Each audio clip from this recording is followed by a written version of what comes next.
Bringen G the benefits of solar energy y to allow in Comi consumer S5. Executive Summary. Section 1. The declining cost of solar energy is creating opportunities for all Americans to save money on their energy bills. And no one benefits from energy savings more than low-income consumers, who pay a much higher portion of their income for energy than middle and high-income consumers. But being poor creates barriers to accessing solar power and its economic benefits.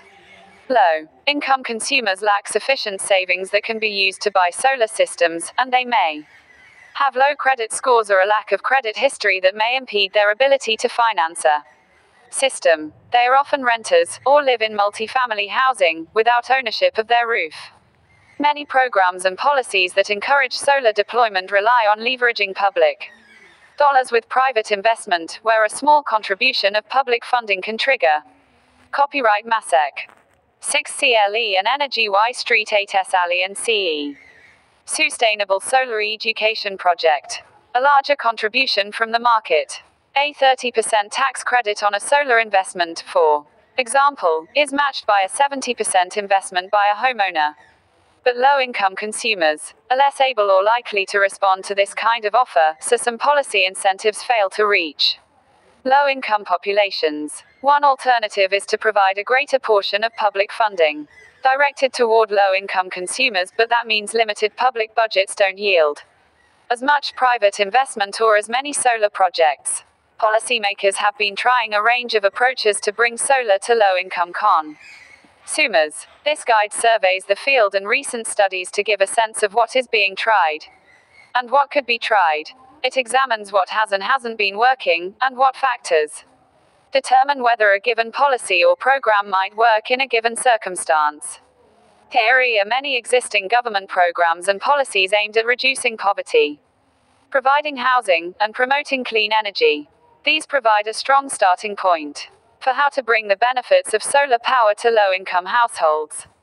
But there are also many new and emerging ideas, including government policies and programs, new business approaches, and philanthropic and volunteer initiatives. Summary of Solutions by C. Gori. Much of the activity around low-income solar access has been aimed at financing to solve the first cost barrier that low W-income households face. Financing ideas either adapt existing techniques or develop new approaches. Property-assessed clean energy, PACE, pay-as-you save pays, and third-party ownership arrangements are just a few of the many financing ideas discussed in this paper. Here are also many government policies and programs that are being adapted or created for low-income solar to make it more affordable.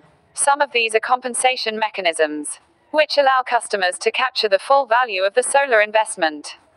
The most common examples are net metering for solar generators located on the customer's side of the meter, and virtual net metering, which enables community solar by tracking output from off-site generation. Compensation mechanisms are distinct from direct incentives, whereby government policies provide explicit financial or other inducements. Energy assistance programs are also starting to see the value of low-cost solar as a way to reduce energy burdens, often in combination with energy efficiency measures.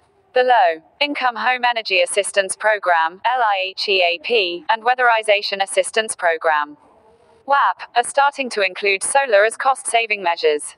Many states have existing utility rate discount or bill payment programs that could harness solar to generate savings for consumers. While much attention focuses on solar's direct benefits to low-income customers by reducing energy bills, solar can also provide indirect help by cutting costs for low-income support services. The U.S. Department of Housing and Urban Development, HUD, especially, is starting to use solar to improve energy security for the millions of low-income Americans it serves, while saving taxpayers some of the $5 billion HUD spends annually on utility bills.